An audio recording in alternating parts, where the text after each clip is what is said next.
Yan mga ka-idol, may daan na.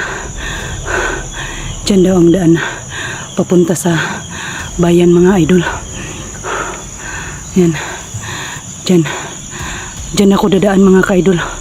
Huwag kayong mag-alala kay Apple at saka sa mga bata. Kasi safety po sila mga idol.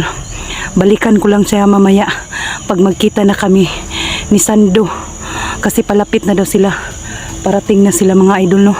Yung mga kasamahan ko.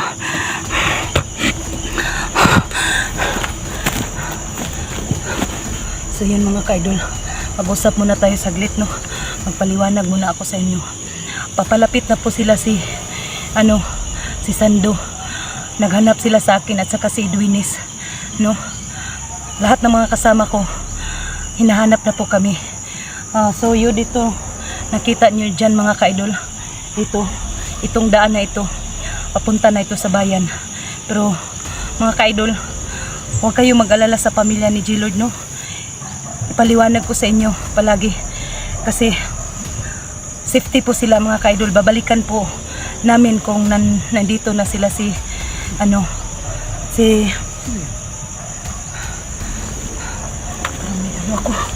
parang may nakita ako. Takbo muna ako sa gilid. Sino yan? Parang may tao. Parang may tao mga ka-idol. Biglang nawala. Sana yun.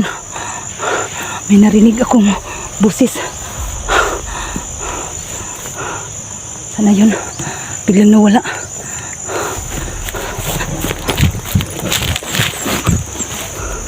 Biglang nawala, idol. Nakita ko. Parang may tao dyan sa puno.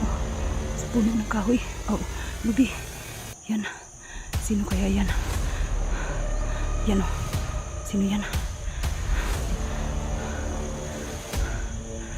Ayan.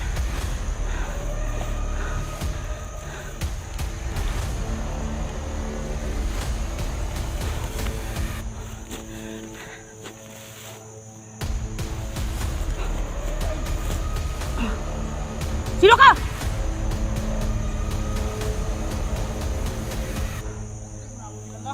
Ha? Baka kasamahan mo yung mga yung eroplano yan, yan. Baka kasamahan mo.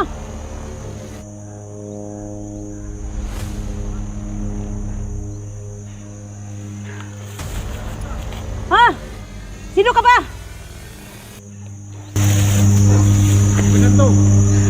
Uy, si Badan pala yan.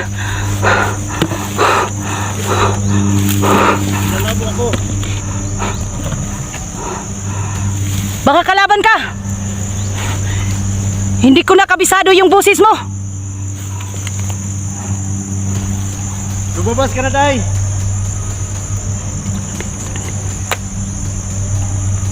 Lumabas ka na.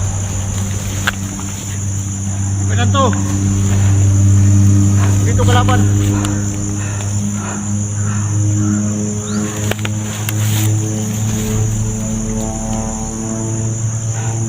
Baka patayin mo ako, hindi kasi Badan.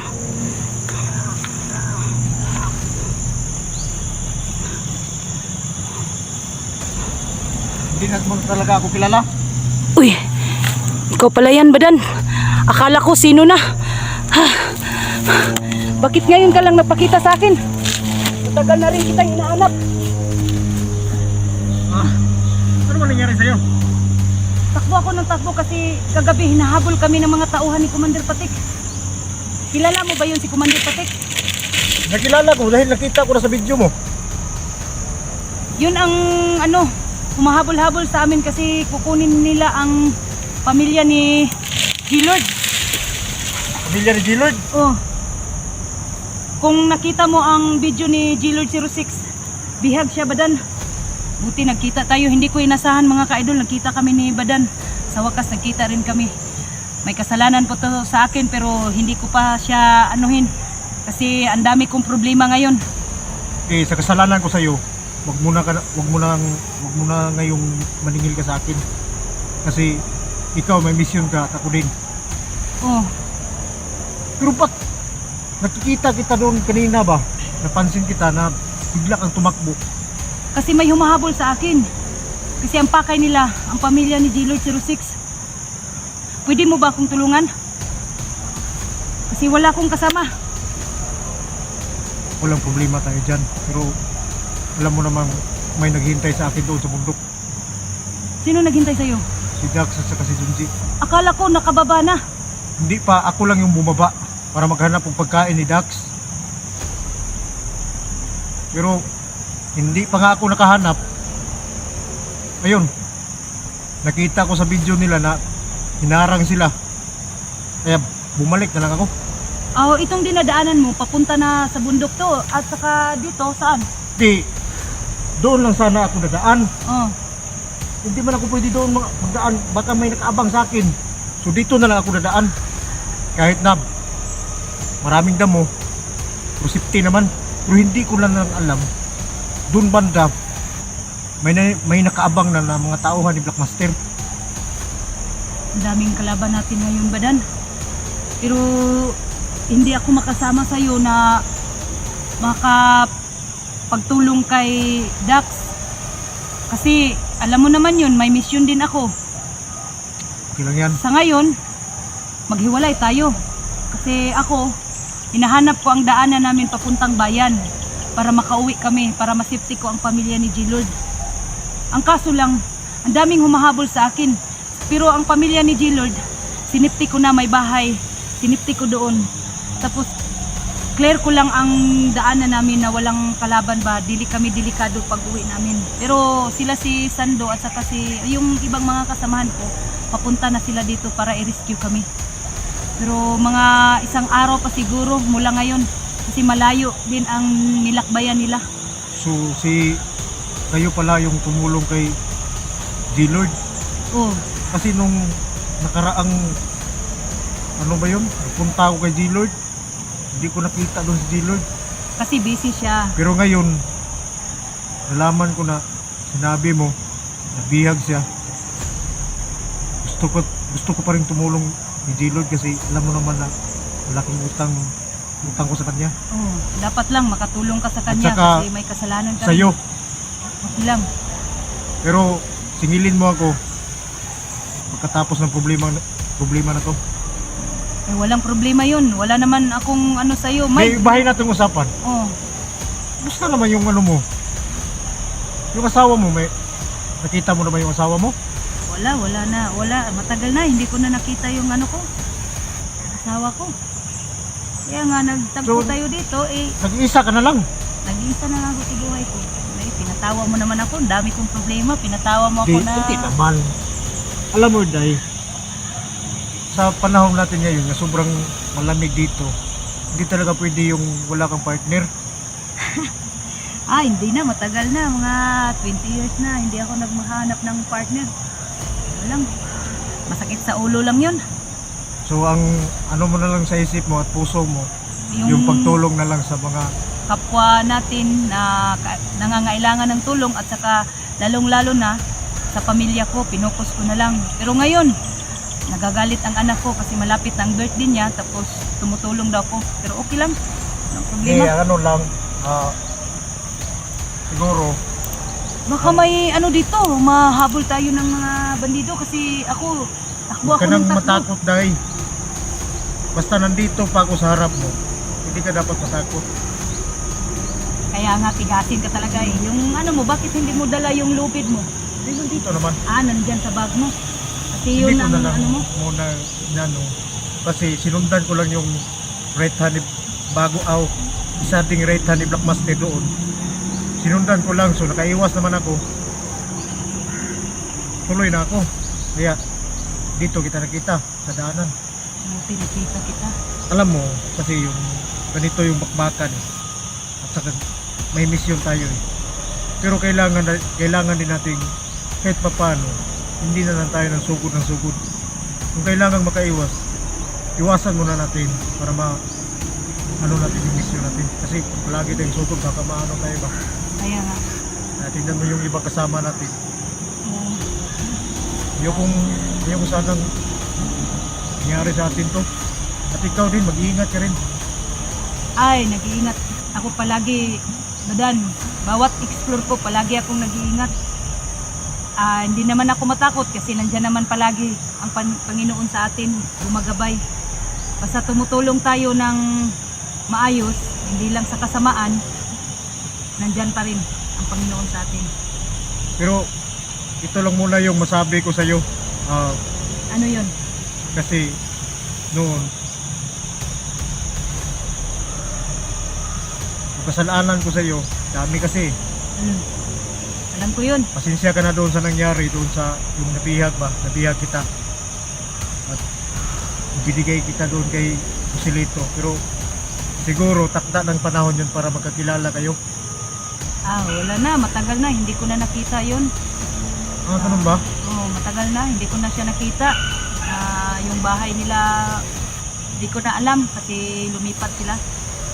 Pero kahit ganun ang nangyari, pero alam mo naman na ako ang utak doon Oo. dahil nahuli ka. Oo. Pero sinsya ka na doon. At saka yung anak mo na nadali ko, sa susunod na natin pagkikita, Pag-usapan natin yan. kung paano mo ako singilin. Oo, pag-usapan natin yan. Sa ngayon, hindi mo na ako maningil sa'yo kasi may problema pa ako, mga bata din. Buong pamilya ni G-Lord 06. Yun ang problema ko. Pasensyahan mo na kita ngayon, pero may araw din. Pag-usapan natin yan ng mabuti. Mabuti nga Pero si G-Lord 06, nabihag ni Commander Patik, ano nang sitwasyon niya ngayon? Mga tauhan ni Commander Patik, yung hitman niya.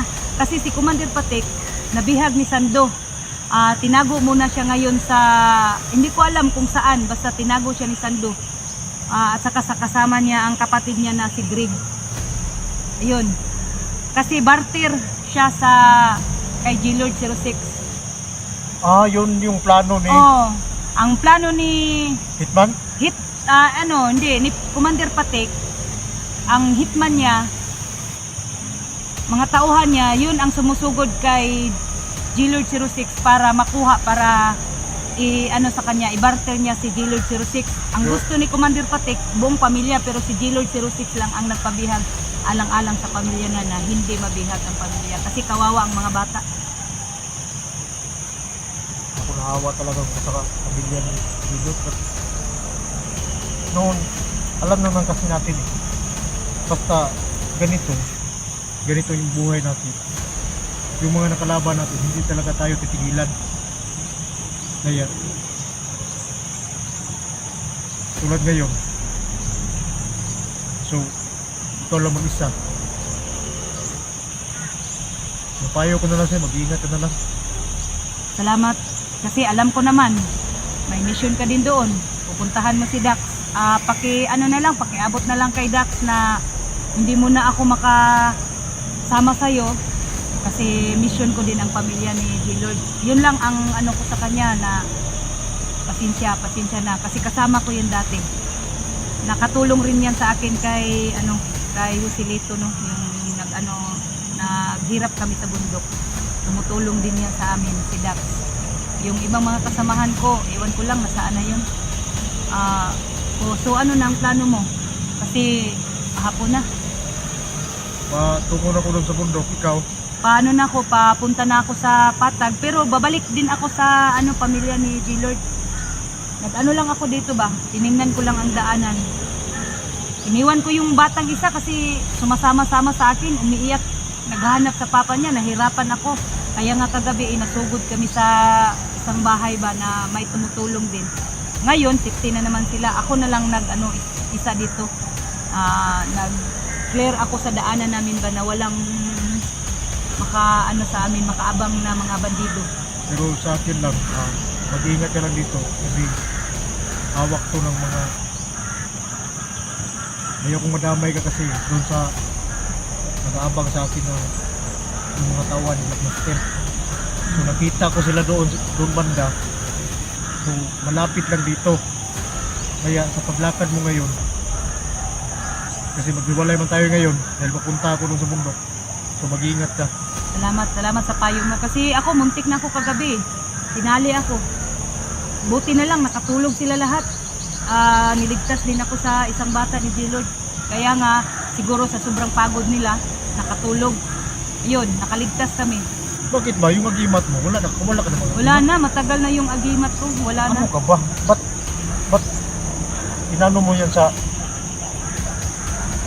Alam mo ba, Dan, Oh, mahirap talaga pag maghawak ng agimat kasi pag hindi mo siya marunong mahawakan, parang mabaliw ka. Kasi yung agimat ko siya matapang. Kung hindi ko siya maayos madala, may ano man yan may kumbaga pa, gabi, may orasyon ba? Orasyonan mo siya. Huwag yung ganun na mag-agimat. Yung mga agimat na virtud talaga sa katawan mo para hindi ka na mag-orasyon. Kung mayroon ka pa, bigyan mo naman ako para pang ko. Kaya kitang bigyan, pero kailangan mo lang alay ng dugo. So yan ang yung agimat ko. Anong kapalit na alay na dugo? Tao o hayop o ano ba? Kung wala kang alay na dugo ng hayop, pwede rin dugo mo kung kaya sa katawan mo. Baka Ganun. tulad ka sa akin, baka okay lang ako. Bigay ako ng dugo doon sa may puno. Dugo kong ginamit. Kaya ko namang gamutin yung sugat ko. Dahil tubig lang yung katapat, mawala na yung sugat. Pero ikaw, Kasi linta yung mo pero hindi ka pwedeng dugo mo yung alay kung gusto kang kumuha ng agimat. Pero mag-usap na tayo sa susunod natin pagkikita. Ngayon, muna natin pag-usapan yan. Inuhin mo na lang yung kung saan ka papunta. Pabalik na ako doon sa bundok. Sige, hanggang dito na lang ang pag-uusap natin, Badan, kasi medyo Hindi na. Ano? Dilim na. Sige. Ingat ka. Ikaw rin. Iba talaga itong kumandir. Ikaw din. Mag-iingat ka palagi, Badan. Sige. Hanggang sa muli natin pagkikita. Sige, sa muling pagkikita, Badan.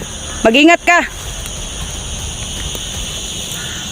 Ingat ka dyan. Sige, ikaw rin, ingat ka. Sige. Nagkikita po kami ni Badano. Hindi ko po inasahan mga idol na nagkita kami dito na area. Sana lang po ang payo niya sa akin, mag-iingat daw rin ako kasi ang dami daw mga bandido dito, no. Kaya nga mag-pray din ako palagi. So yun, mga ka-idol, paalis na po ako. Hindi na ako kumuha ng video, mag-off cam na po ako, mga ka-idol. Buti na lang nakita kami ni Badan. Hanggang dito na lang po, mga ka-idol. Shout out po sa inyong lahat, dan shout out sa inyong lahat dyan, lalong lalo na sa mga OFW. Hanggang dito na lang.